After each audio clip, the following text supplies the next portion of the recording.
Si vous êtes développeur et que vous voulez vous lancer en freelance pour avoir plus de liberté et de flexibilité dans votre job, mais que vous ne savez pas par où commencer pour trouver vos premiers clients, que vous avez peur de ne pas être à la hauteur ou que vous ne savez pas comment vous démarquer des autres, alors cette vidéo est clairement faite pour vous parce qu'aujourd'hui j'ai l'honneur de recevoir Fred qui est manager chez Talent.io et qui aide les freelances à trouver la mission parfaite pour eux. Mais vous allez voir que Talent ne font pas que ça puisqu'ils vous accompagnent aussi tout au long de votre aventure, que ce soit pour communiquer avec le client, faire vos premières factures, etc. etc. Donc prenez-vous un petit café ou quelque chose à boire, posez-vous tranquillement et mettez éventuellement cette vidéo en arrière-plan, mais restez bien jusqu'à la fin parce que cet épisode, c'est presque un guide étape par étape pour vous lancer en freelance et trouver vos premières missions.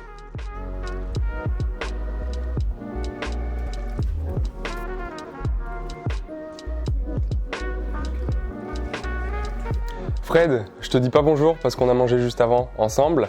Merci de prendre ton temps aujourd'hui pour cette interview. L'idée, c'est qu'on parle un petit peu de toi, de qui tu es, mais surtout de ton expertise chez Talent. Donc tu vas te présenter un petit peu. On verra après, j'ai une petite liste de questions à te poser que je te poserai juste après. Est-ce que tu peux dans un premier temps, pour expliquer à ceux qui nous regardent de quoi on va parler, te présenter un petit peu en quelques phrases seulement, et puis comme ça après on pourra rebondir sur différents sujets. Ouais, bien sûr. Merci Quentin d'être venu nous rendre visite chez Talent.io. Effectivement, on a mangé ensemble, petite pizza italienne, très sympa. Pour les détails, du coup, moi c'est Frédéric Sol. Je travaille chez Talent.io depuis juin dernier. Pour t'en dire un petit peu plus sur mon parcours, moi ça fait 6 ans que je suis dans le recrutement. Je suis passé notamment quelques années chez Indeed à Dublin, au siège Europe. Et j'ai travaillé aussi en ESN, donc j'ai eu l'occasion avec ces 6 ans d'expérience de parler à des centaines d'entreprises, que ce soit des très grandes entreprises françaises ou internationales ou des petites boulangeries qui cherchaient leur premier recrutement. Donc d'avoir vraiment un panel des différentes problématiques de recrutement. Puis j'ai aussi eu la chance de parler à des centaines, peut-être des milliers maintenant, de candidats, que ce soit autant en CDI que perm, que freelance, pardon. Et principalement dans la tech, donc de vraiment comprendre leurs attentes et comment les accompagner au mieux. Et c'est pour ça que j'ai décidé de rejoindre Talent l'année dernière pour vraiment développer un petit peu cette branche freelance qui pour moi prend beaucoup de dimensions d'année en année. La particularité, c'est qu'on fait aujourd'hui autant du CDI que du freelance. Et depuis sa création, on a accompagné 8000 développeurs et experts de la tech dans leur recrutement. J'allais te demander quelle est la spécificité de Talent.io. Donc on a bien compris que vous ciblez aussi bien des CDI que des freelances. Ça, c'est une première particularité de votre plateforme.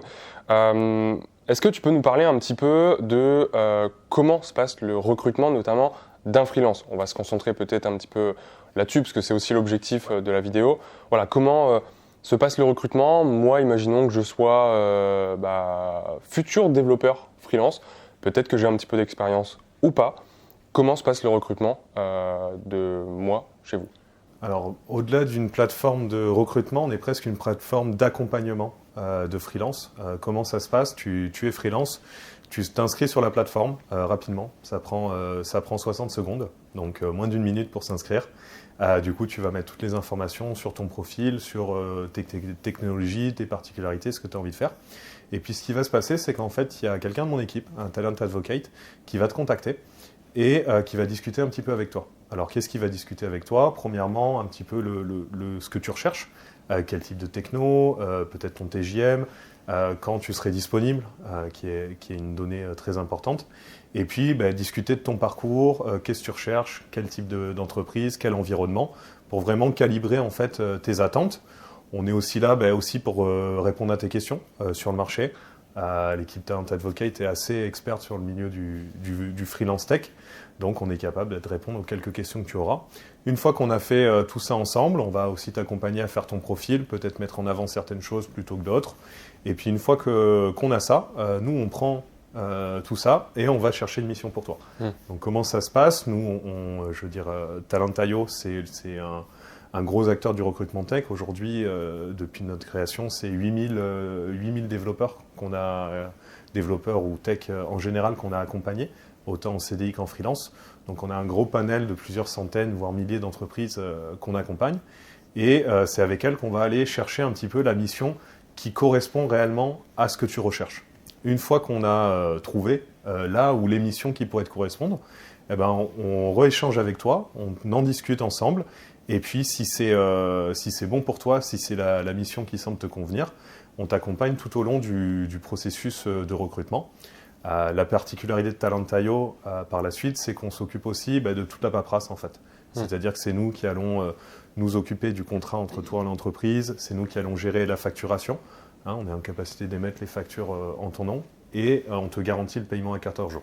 Donc ça, c'est vraiment les avantages, c'est qu'on t'accompagne du début à la fin. Et puis une fois que tu es en mission, on va aussi t'accompagner, suivre, voir que tout se passe bien, qu'il n'y ait pas de souci.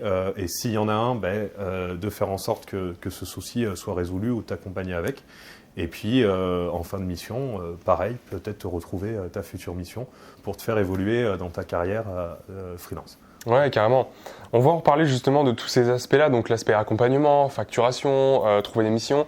Là, ce qui est intéressant dans ce que tu nous dis, c'est que vous vous positionnez effectivement comme un agent et quand tu me dis on conseille le talent en question, je pense qu'on peut l'appeler comme ça, est-ce que c'est des conseils qui vont l'aiguiller par exemple sur des technologies qu'il devrait apprendre, des compétences qu'il devrait acquérir en plus, ou est-ce que c'est plutôt partir de ce qu'il sait faire, de ses compétences pour définir la mission? Tu vois, dans quel sens ça va? Est-ce que tu essayes d'adapter le profil à un client, donc le freelance à un client, ou plutôt de définir ce que veut le freelance pour trouver les bonnes missions?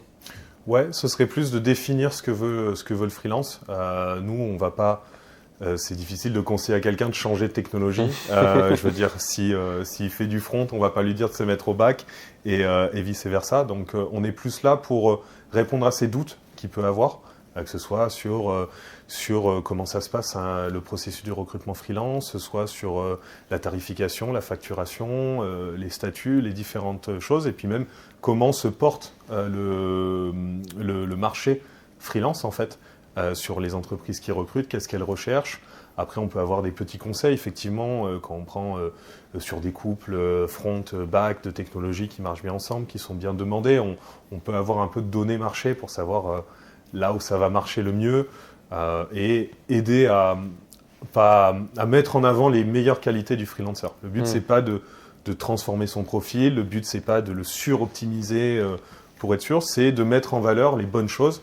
Et ça, c'est avant tout d'en discuter avec lui et de comprendre quels sont ses points forts, quels sont ses points faibles et de vraiment capitaliser sur ce qu'il a envie de mettre en avant pour trouver la bonne mission qui lui correspond réellement. Ok, donc là on a bien compris quels étaient les différents enjeux, mais avant même de parler de tout ça, donc de facturation, d'accompagnement, de freelance, est-ce que pour toi, moi il y a une question qui revient beaucoup dans mes commentaires sur Instagram, peu importe, de profils qui veulent se lancer en freelance, qui ont un petit peu de compétences, qui ont des compétences en tech, donc qui savent déjà développer, soit parce qu'ils sont sortis d'une école, soit parce qu'ils ont développé ces compétences à travers un CDI par exemple. Mais la question qui revient souvent, c'est est-ce que je suis prêt techniquement à me lancer en freelance? Alors je suppose que c'est une question assez large, mais est-ce que pour toi, il y aurait peut-être une petite checklist de compétences, que ce soit des compétences techniques ou pas? On parle aussi souvent de soft skills. Est-ce que tu mettrais quelques compétences particulières, peut-être 3, 4 ou 5, sur cette liste que personnellement, toi, tu devrais cocher ou que tu conseillerais à quelqu'un qui veut se lancer de cocher avant de se lancer justement? Ouais, c'est une question difficile, parce qu'il n'y a pas vraiment de réponse définitive. Je pense qu'on peut prendre la chose un petit peu à l'envers sur pourquoi une entreprise ou quelle que soit sa taille prend un freelance. Souvent, quand une entreprise décide d'aller avec un freelance, c'est qu'elle souhaite répondre à deux problématiques. Le freelance est là pour répondre à ces deux problématiques.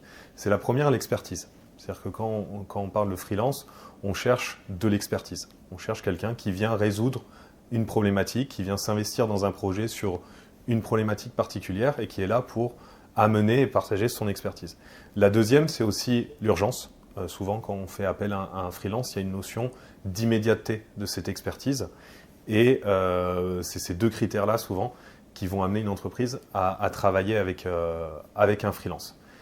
Du coup, je dirais, si on se sent prêt en tout cas sur son niveau d'expertise, il n'y a pas de règles particulières pour être freelance. Maintenant, si tu veux quelques exemples d'une checklist, je dirais aujourd'hui, c'est comment je me sens dans mon expertise, dans mon domaine, dans ma techno. Est-ce qu'aujourd'hui, je travaille en autonomie ? Est-ce que je suis capable de réaliser un petit projet ? Je sais que toi, tu es développeur iOS. Est-ce qu'aujourd'hui, je suis capable de prendre une idée, de développer une app de A à Z, indépendamment ? Ce que je veux dire indépendamment, c'est pas besoin d'une équipe. Bien sûr, Google est toujours notre ami, quelle que soit la circonstance, quel que soit le statut. Donc le premier, c'est comment je me sens moi-même en autonomie ou pas dans mon expertise. Le deuxième, c'est aussi, est-ce que je me sens d'aller chercher des clients, de gérer de la facturation, de gérer ce côté où je vais devoir un petit peu mener ma petite entreprise. Donc, c'est quand même un petit peu de pression, il y a des choses à apprendre, il y a des choses, rien n'est impossible, mais il y a des choses à savoir. Donc, comment je me sens par rapport à ça ? Ça, c'est la deuxième question que je dois me poser. Et puis, la troisième, c'est est-ce que je me tiens à jour dans ma technologie ? Est-ce que je suis toujours top of the line dans mon expertise ? Est-ce que je cherche toujours à m'enrichir, à me développer au quotidien ? Si je me pose avec un bout de papier, je réfléchis à tout ça, ça peut me donner une idée de est-ce que je suis prêt à me lancer en freelance ou pas. Pour aller un petit peu plus loin, selon moi, je pense que ça peut aider d'avoir une première expérience dans une équipe, en CDI par exemple, ou bien en alternance ou en stage, mais d'être dans une équipe, dans une entreprise, et pour vraiment apprendre de ses pairs, apprendre de ses collègues, travailler ensemble sur des projets pour que je développe mon expertise, pour que je développe mon autonomie, je développe mes réflexes, et c'est ça ensuite que je vais aller proposer à d'autres entreprises et puis à mes clients au quotidien. Donc selon moi, cette première expérience peut vraiment aider à se sentir à l'aise pour se lancer et se donner confiance en freelance. Maintenant, il y a aussi des gens qui sont complètement autodidactes en sortie d'école ou pendant leurs études, qui sont capables de mener des projets dans différents cadres ou tout de suite en sortant, ou sur des thématiques un peu plus particulières. Je pense le machine learning, l'IA, la cyber. Voilà, des fois, on apprend, il y a des profils qui sont très forts, très rapidement, experts et autonomes. Donc, c'est plus à ce niveau-là que la question doit se poser, bien plus qu'une règle très précise du 3 ans, 5 ans, ou ce genre de choses.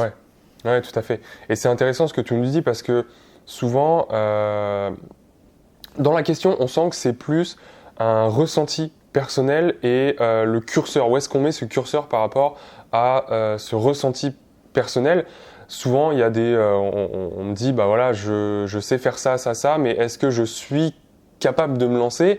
Et on sent que c'est peut-être plus la peur de ne pas être à la hauteur de ce qui va être demandé par un client, par exemple.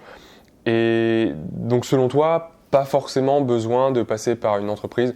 Avant, c'est vrai qu'on pourrait entendre différents discours. Il y en a qui vont dire qu'il faut absolument passer, peut-être pas 1, 2, 3, 4 ans, peut-être pas, mais avoir peut-être une première expérience professionnelle en entreprise avant. Donc là, on a bien compris que c'était pas forcément nécessaire. Mais est-ce que selon toi, est-ce que justement on peut parler des différences entre le métier de développeur dans une boîte, alors qu'elle soit petite, moyenne ou grande, peu importe, et des missions de développeur en freelance, parce que là notamment tu nous as parlé des équipes. On sait qu'un développeur très souvent va bosser en équipe. Est-ce qu'un freelance, la plupart du temps, va aussi bosser en équipe et intégrer peut-être une équipe de développeurs existants dans une boîte, ou est-ce que la plupart du temps, il va bosser tout seul ? Donc, est-ce que déjà, tu as des statistiques par rapport à là-dessus ? Est-ce que tu peux nous parler un petit peu des grandes différences auxquelles on pourrait s'attendre quand on veut faire la transition, par exemple, d'un job en CDI à un job en freelance ? Oui, bien sûr. Alors déjà, juste pour rebondir, j'ai dit que c'était pas obligatoire, mais ça aide quand même d'avoir une première expérience. Pas forcément conseillé, mais ça peut aider sur les points, notamment l'expertise. Pour revenir sur l'équipe, alors aujourd'hui, quasiment aucune entreprise, dans aucune entreprise, on va travailler tout seul. Aujourd'hui, on travaille forcément dans une équipe de développeurs, à moins que ce soit vraiment une toute petite entreprise, mais c'est très rare. Donc, le freelance fait partie de l'équipe. Au quotidien, il n'y a pas Il n'y a pas une carte pour quelqu'un en CDI, une carte pour quelqu'un en freelance, un badge d'accès différent, quoi. On travaille ensemble. La différence, elle va réellement se faire sur les attentes, en fait. C'est-à-dire qu'un freelancer, on va vraiment attendre ce que je disais avant, son expertise. C'est-à-dire qu'il est là pour apporter un plus au projet et pour contribuer directement. Sur un profil en CDI, on va pouvoir un petit peu plus se projeter, par exemple. C'est-à-dire qu'on attend de la personne qu'elle s'établisse dans son poste, qu'elle se développe et qu'elle peut, par exemple, monter en compétences. Ce qu'on va beaucoup moins attendre d'un freelancer où on attend que sur ce qu'on a décidé d'avancer, sur le projet, sur l'expertise, elle doit être présente le jour même. Le but, c'est qu'il puisse démarrer directement. Donc c'est ça, pour moi, c'est la différence centrale. La deuxième différence, c'est qu'un freelance va peut-être être là sur un projet particulier, sur une mission particulière, sur une problématique particulière, alors que quelqu'un qui est en CDI va être là plutôt sur le long terme. Il va se projeter peut-être sur la globalité du développement et pas sur une tâche en particulier. Il va se projeter sur différents projets, il peut être sur différents projets ou produits de l'entreprise en même temps, alors que peut-être qu'un freelancer, il est là pour un seul projet très particulier. Donc c'est plus à ce niveau-là que se joue la différence. Sur les types d'entreprises, vu que c'était ta question, aujourd'hui on pourrait dire qu'il y a vraiment 3 types d'entreprises. On a la start-up, la scale-up et on va appeler ça le grand compte ou large compte ou la grande entreprise si on veut. C'est vraiment les 3 types d'entreprises dans la tech qui vont recruter des freelancers. Pour les prendre dans l'ordre, du coup, la start-up, donc c'est vraiment un business qui se lance. Là, ce qu'on va attendre du freelance, c'est, ce qu'il va devoir mettre en avant, c'est rassurer. Parce que la start-up, c'est tout nouveau, l'équipe est petite. Souvent, on va peut-être travailler avec les founders, qui sont peut-être directement dans le code, directement dans le produit. Et là, le but, c'est vraiment de rassurer sur son expertise pour accompagner. Souvent, si on prend un freelance, c'est que l'expertise n'existe pas dans la start-up aujourd'hui. Donc, on veut quelqu'un qui soit capable de l'amener et aussi qui va le faire correctement et qu'on ne rentre pas dans un risque de dette technique, par exemple, que les choses soient faites un petit peu à l'arrache et que ce ne soit pas périn. Donc le freelance, il est là pour rassurer et pour construire cette expertise. C'est aussi riche parce qu'on va avoir souvent beaucoup d'autonomie et on démarre les choses from scratch. Du coup, le deuxième, c'est le scale-up. Donc là, on va être sur des boîtes de la tech qui sont en forte croissance. Et là, ce qu'on va attendre du freelancer, c'est qu'il dépote. C'est-à-dire que le but, vraiment, c'est qu'il soit dans le delivery, qu'il puisse vraiment produire au maximum et qu'il soit autonome dans cette production, tout en travaillant en équipe, toujours. Pourquoi ? Parce qu'on est dans une phase de développement, il y a du nouveau produit, il y a du nouveau service, il y a des choses à construire, des choses à enrichir. Et donc, il y a une vitesse d'exécution assez forte. Et c'est souvent très enrichissant parce qu'on va travailler sur des beaux projets, des choses qui se construisent avec des belles perspectives. Le troisième type de client, c'est le grand compte. Donc c'est souvent, ça peut être des très grandes entreprises, des entreprises du CAC 40 par exemple. Là, ce qu'on va attendre, c'est des entreprises qui souvent ont déjà externalisé une partie de leurs équipes. C'est-à-dire qu'ils ont vraiment cette habitude de travailler en synergie entre des externes et des internes. Au niveau des externes, ça peut être des ESN, par exemple, des consultants d'ESN ou des freelances. Donc, c'est quand même des entreprises qui ont l'habitude de travailler en synergie entre ces deux aspects. Là, souvent, on va travailler beaucoup plus sur la longueur, sur des projets beaucoup plus ambitieux sur le long terme. Donc, il y a un côté un petit peu mission longue aussi, où on va prendre le temps de construire quelque chose. On va vraiment travailler avec des équipes nombreuses, des équipes larges, sur parfois des belles technologies, des projets assez riches. La difficulté sur ce milieu-là, c'est vraiment de trouver d'être sûr que la mission me correspond en tant que freelance, parce que souvent on va tomber quand même sur le risque, c'est d'avoir des missions qui sont pas forcément sur du projet, mais peut-être sur de la maintenance applicative, de la maintenance évolutive, et pas sur la construction de projets. Donc c'est très riche de travailler avec les grands comptes, mais il faut aussi avoir le plus de détails possible sur la mission pour comprendre est-ce que c'est adapté à ce que j'ai envie de faire, ou est-ce que c'est plus peut-être des profils type ESN qui correspondent mieux à cette mission-là. Ok, donc si on résume un petit peu, il y a on va dire 3 grands types de clients. Donc les startups, là où le freelance va être là plus pour rassurer, comme tu nous as dit. Les scale-up, où là il va falloir dépoter. Et les grandes entreprises qui vont peut-être donner lieu à des missions un petit peu plus longues, même si je suppose que c'est absolument pas une généralité. Est-ce que parmi ces 3 clients, il y en a qui recherchent plus souvent des freelances? Enfin, il y a peut-être des missions qu'on retrouve plus à travers des startups, scale-up ou grosses entreprises. Et est-ce que quelqu'un qui se lance, tu le dirigerais peut-être plus vers un de ces 3 types de clients où il n'y a pas vraiment de réponse à cette question? On peut avoir tout en fait. Vraiment, on peut avoir tout. Ça va dépendre de la stack de l'entreprise. Donc, on va avoir tout type. C'est vrai que sur les startups scale-up, on est quand même sur des missions qui sont proches du delivery. Je veux dire, on va être sur du développeur, autant app, web, logiciel, mais proche du delivery. Là où sur du grand compte, on va être plutôt sur des problématiques de migration, peut-être de RP, de cloud, enfin des choses qui sont beaucoup plus dimensionnées. Comme on l'a dit plus tôt, le freelance est là pour amener de l'expertise et souvent aussi de l'urgence. Est-ce qu'une entreprise cherche cela, c'est-à-dire à construire avec son équipe et avec des freelances, ou alors le freelance est vraiment juste pour combler un vide à un moment précis? Souvent, c'est le moins riche ça, parce que l'entreprise ne voit pas l'équilibre qu'il peut y avoir entre des équipes internes et des freelances qui vont travailler ensemble et s'enrichir. Donc il faut le plus important, c'est de sentir que l'entreprise se projette avec le freelance et sait pourquoi elle va chercher un freelance. Est-ce que c'est pour une expertise très particulière, très haut niveau, qu'elle ne trouve pas sur le marché? Ça s'entend. Est-ce que c'est pour construire à l'équilibre?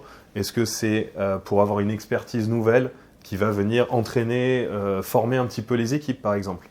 Donc le plus important, c'est comprendre pourquoi l'entreprise cherche des freelances. Et ça va être souvent le meilleur environnement. Une entreprise qui cherche que à combler un vide dans l'urgence, c'est là où on ne va pas avoir la bonne compréhension du fonctionnement d'un freelance et souvent on va avoir des problèmes aussi sur peut-être de la facturation, ce genre de choses. Donc ça c'est le premier point. Après sur le type d'entreprise, j'ai envie de dire déjà ça dépend. Ça dépend de ma techno.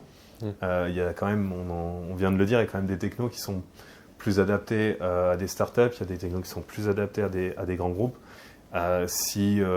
Si je suis architecte AWS, ça va être difficile de trouver dans une petite startup la mission qui me correspond. C'est possible, mais ça va être plus difficile que si je suis développeur React, par exemple. Donc ouais. Ça dépend, il n'y a pas vraiment d'entreprise type. Peut-être que si on est sur un profil qui veut démarrer, qui veut se lancer, le plus important, c'est d'être transparent sur le niveau d'exigence avec l'entreprise, de pas essayer de se survendre, mais d'être honnête avec l'entreprise et dire voilà, moi aujourd'hui, c'est ça mon domaine d'expertise, je suis capable de faire ça, ça, ça, et d'être honnête, peut-être que ça, c'est ma limite. Au moins, on se met d'accord tout de suite avec l'entreprise. Si c'est ce qu'elle recherche, il n'y a pas de souci, on avance ensemble, mais au moins on est au clair sur les attentes de chacun. Et la deuxième, c'est justement de demander et de creuser les attentes du client. Nous, chez Talent.io, on pousse nos entreprises à être le plus clair possible sur les attentes, la mission, les technologies souhaitées. Mais c'est vrai que parfois, les clients ne sont pas forcément super transparents, pas forcément transparents, mais au clair de ce qu'ils veulent. Et après, on le voit qu'en fait, leur niveau d'exigence, ce n'est pas ce qu'ils nous avaient mis au début. Et là, ça crée un problème. C'est aussi pour ça que nous, on est là pour accompagner aussi les freelances là-dedans. Si on voit qu'il y a une dissonance entre ce que le client nous a dit et ce qui se passe en entretien, on est aussi là pour réajuster la barre et dire non, c'est pas ce que vous vouliez, ou la mission a changé, ou alors non, c'est normal que ce soit pas adapté avec le profil. Donc là, tu parlais notamment d'architecture AWS. Je fais la transition sur les différents outils, les différents frameworks, les différentes technologies de manière assez large qui peuvent être vendus, on va dire. Un freelance, il vend avant tout son expertise. Est-ce que, selon toi, l'acquisition de compétences et surtout le choix de la direction dans laquelle on va se former, c'est-à-dire est-ce que je vais me former plus sur du développement web, mobile, si c'est mobile, enfin si c'est web, est-ce que c'est front, est-ce que c'est back, est-ce que c'est spécialisation iOS, Android, cross-platform, etc., etc. Est-ce que selon toi, ces différentes questions, ces différents choix peuvent et surtout doivent faire partie de la stratégie de quelqu'un qui veut se former et qui veut se lancer en freelance? Est-ce qu'un freelance, par exemple, qui sort d'une école, d'ingénieur, peu importe, doit vraiment se poser ce type de questions? Est-ce qu'on recherche plus de développeurs Android? Est-ce qu'on cherche plus de développeurs iOS? Pour ensuite faire le choix de se former sur l'une ou l'autre de ces deux technologies. Est-ce que selon toi, c'est une bonne stratégie? Selon moi, pas forcément. Aujourd'hui, le marché de la tech reste globalement pénurique sur la plupart des métiers. Le plus important, c'est de choisir ce qu'on a envie de faire pour les 20 prochaines années, j'ai envie de dire. Si on aime le développement d'applications, le plus important, c'est d'y aller à fond, en fait, et de se différencier par l'expertise.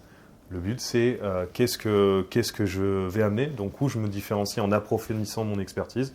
Je deviens en gros le meilleur développeur d'applications, le développeur logiciel. Et le deuxième, ça peut être aussi de se spécialiser au fur et à mesure. Est-ce que je me spécialise sur un aspect particulier du développement? Est-ce que je me spécialise sur un secteur d'activité? Pour donner un exemple, le secteur de la banque et finance ont des exigences très particulières en termes de technologie. Si je me spécialise là-dedans, il y aura moins d'offres, mais j'aurai moins de concurrence aussi. Donc les deux sont appropriés. Si je me généralise et je regarde ce qui est le plus demandé, voilà, je vais faire développement web, je vais faire du React Node. Ok, il y aura beaucoup de demandes, mais il y a aussi beaucoup d'offres. Donc dans un sens, ça revient un petit peu au même.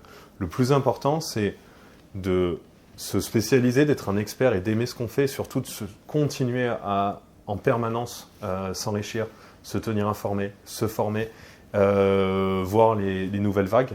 On entend beaucoup JavaScript, TypeScript.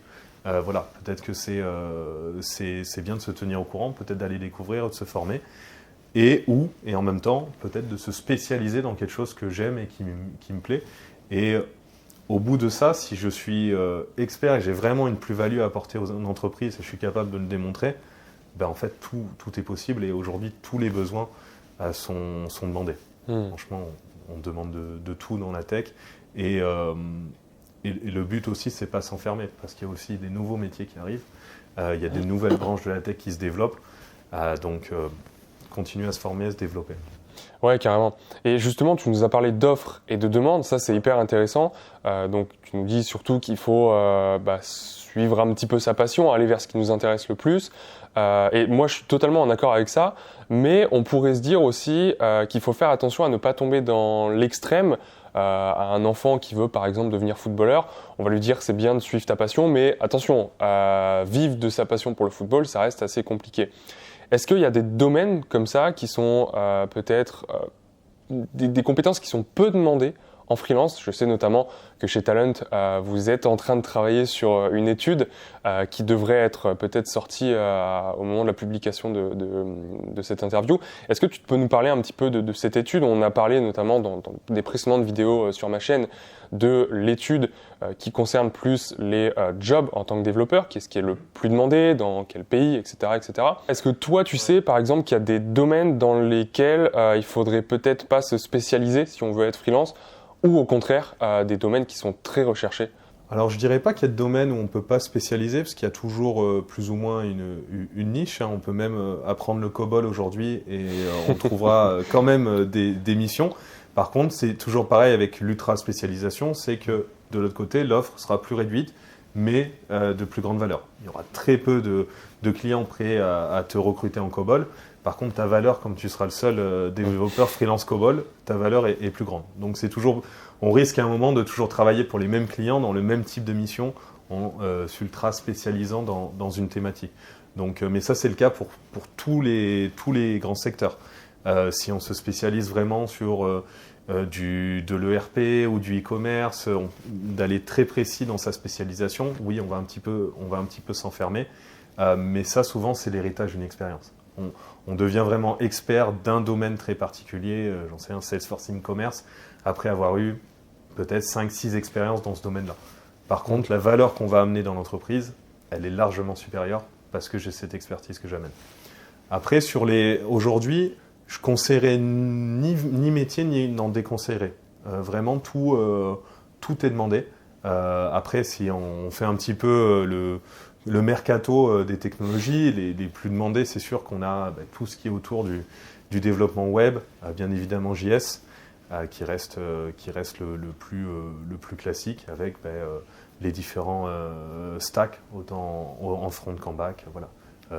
Du React, Vue, Angular en front, principalement Node.js en back, c'est ce qui est le plus demandé. Après, on a aussi les technologies plus logicielles, Java, PHP, .NET. C'est toujours autant demandé. Après, on a des nouvelles branches qui ont apparu, qui sont très très demandées depuis quelques années, c'est le cloud, forcément. Donc autant architecte que DevOps, ça c'est vraiment une branche qui est très demandée aujourd'hui. Les métiers de la data, bien évidemment. Data scientist, data engineer, data analyst, c'est très demandé aussi. Et puis les métiers de la cyber, bien évidemment, qui sont aussi très demandés. Donc le triptyque le plus hype, on va dire aujourd'hui, c'est le cloud, la data, la cyber. Sur les métiers qui vont être le plus demandés demain, on aura l'AI, le machine learning, pas forcément les plus demandés, mais qui seront les plus prometteurs. Mais tous les autres métiers restent présents. Donc c'est plus ce qu'on a envie de faire et comment on se sent le mieux qui compte. Après, tu disais effectivement, il y a forcément des différences au niveau tarification de comment on va se vendre selon ce qu'on choisit. Mais je pense que c'est une mauvaise stratégie de choisir vers quoi je vais me former, vers quoi je vais me spécialiser, juste sur combien ça va me rapporter. Parce que c'est des choses qui, en fait, du jour au lendemain, peuvent changer. Demain, peut-être qu'il y aura une nouvelle technologie qui prend le dessus. Et si je me suis spécialisé là-dedans que pour cette raison, j'aurais du mal à peut-être faire le flip vers autre chose.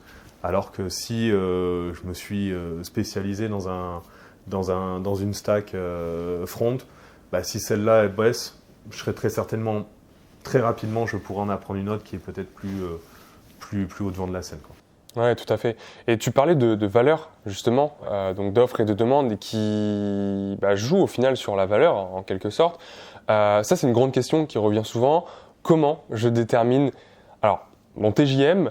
Et même question, avant de parler du TJM, est-ce que selon toi, le mieux c'est de fonctionner en TJM, donc un prix à la journée, ou plutôt en mission?